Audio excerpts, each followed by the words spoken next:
মাসে 1-2 বার সাজেক চলে যাবা তোমরা বান্দরবনের ওই ম্যাগের কাছাকাছি, চলে যাবা কক্সেস বাজারের ঢেউয়ের মাঝামাঝি।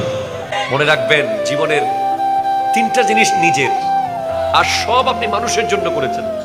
শুধু 3টা জিনিস নিজের জন্য।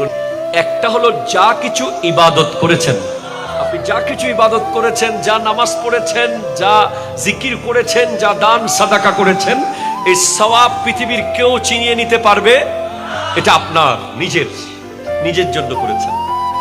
এরপরে যা কিছু সফর করেছেন, আল্লাহর জমিনে যা কিছু ভ্রমণ করেছেন, দেখেছেন, পাহাড়, নদী, সাগর, সমুদ্র, জঙ্গল, বিভিন্ন আল্লাহর প্রিয় বান্দাদের এলাকা, আল্লাহর বড় বড় ওয়ালিদের দরবার, এসব বড় বড় মসজিদগুলো ঐতিহাসিক, এসব জায়গায় যা দেখতে গিয়েছেন সেগুলো আপনার নিজের।